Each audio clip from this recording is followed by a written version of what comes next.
Hey everyone, in today's video I want to address a topic that comes up all the time in the comments, and that is how to use the pedal.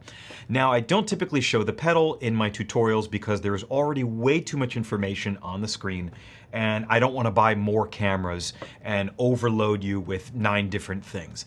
It's much better to understand the rules of pedaling, how the pedal works, to practice some basic exercises, and then allow it to become second nature, because once you learn how this works, it becomes very widely applicable to all of the music that you're working on.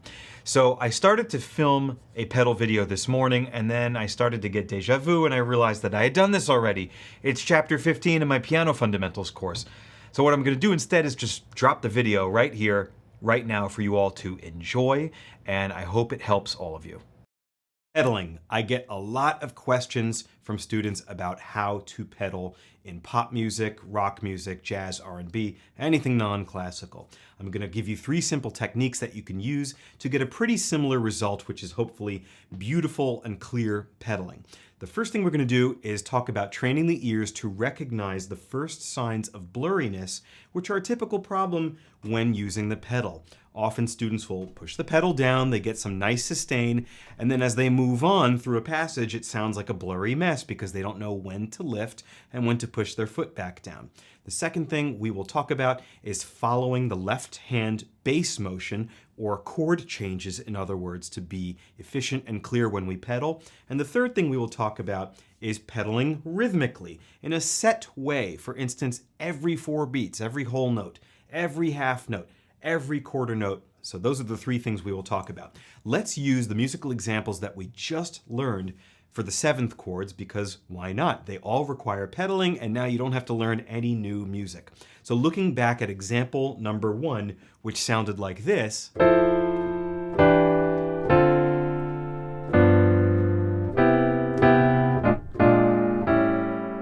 I used a little bit of pedal, as you can see. If I use no pedal,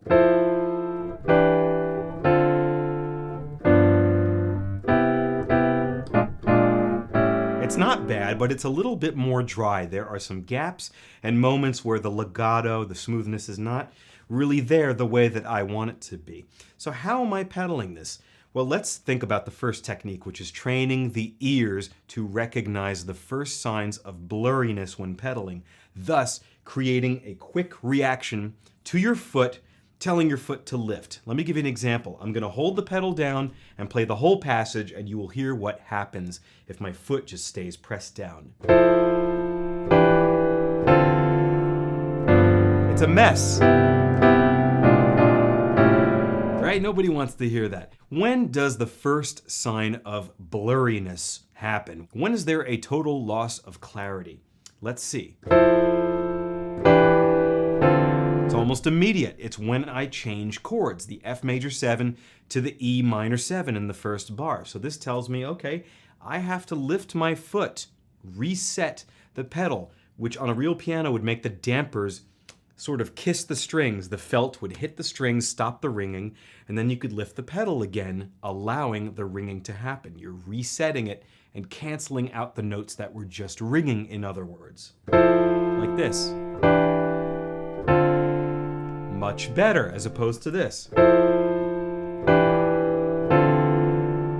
And notice when I'm pedaling, it's not timed with my hands in a perfect way. I'm not pedaling exactly when I lift the hands like this. Then the pedal is really doing nothing. It almost has no effect. Here's no pedal. The goal of the pedal is to maximize sustain until the last second when you're going to change to the next chord, like this. So notice that I am lifting off of the pedal and resetting almost after I have already hit the next chord. That's when it happens, not here. That will do nothing for you. So using my ears as the first line of defense when pedaling. Lift.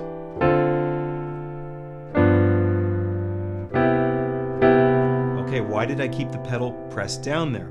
Well, because the C major 7 happened twice, it's the same chord. I could play that chord 1,000,000 times with the pedal pushed down. And nothing bad will happen because they're the same notes. But if I keep it pushed down when I move to the next harmony, it sounds like a mess. So I'm going to lift.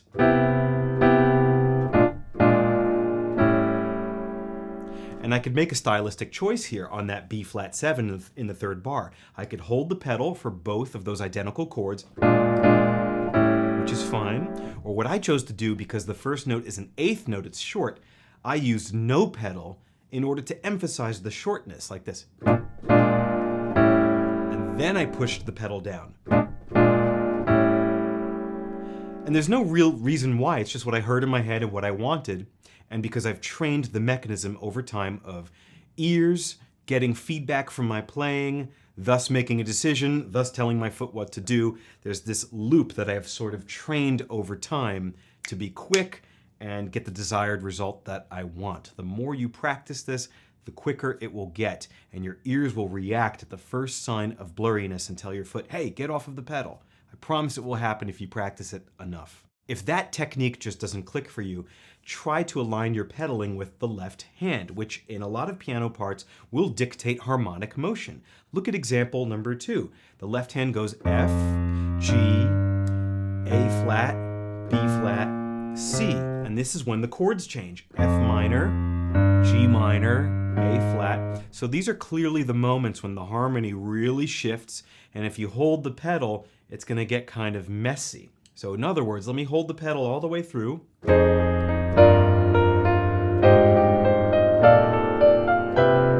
It's a mess. Now let me lift the pedal and reset it down gently every time there is a chord change.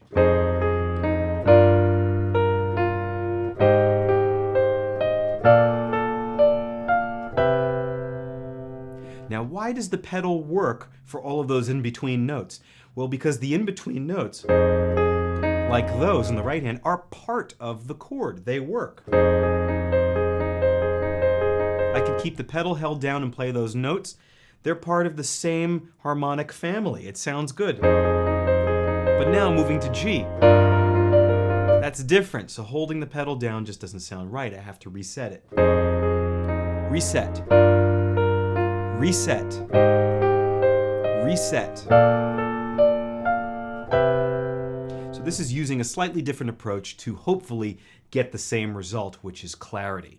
The last technique that you can think about in order to make your pedaling better is rhythmic pedaling. Let's use the final example, example number 3, to demonstrate this, because you can see clearly here that the chords change in a very rhythmic way. Every measure, every 4 beats, there is a different chord played 8 times in 8th notes. So I can tell myself, okay, just lift your pedal up every bar, every 4 beats. That's very rhythmic, and it's a set rule, like this. Lift. Very quickly.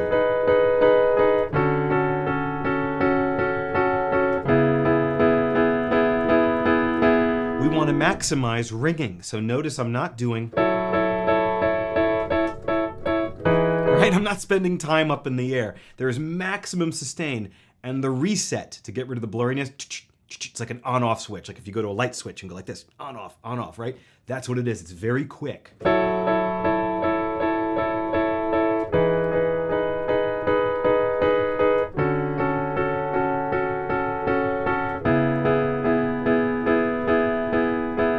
So 3 different approaches that will get you the same result for the most part if you use them properly. So think about these 3 ideas, try to implement them in your music, and I promise that pedaling will become, over time, a second nature automatic process, as it should be in this type of music that we are generally working with.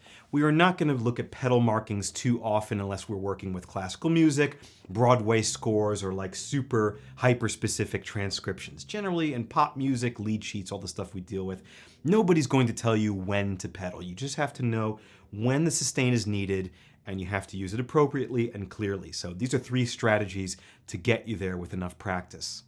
I hope you all enjoyed that snippet of my Piano Fundamentals course. Those were just a few minutes in what is almost a 5-hour course with 16 chapters on everything you need to know in order to play the piano. So if you have any questions, leave a comment. Let me know if you enjoyed. Don't forget to like and subscribe, and I will see you all in the next video.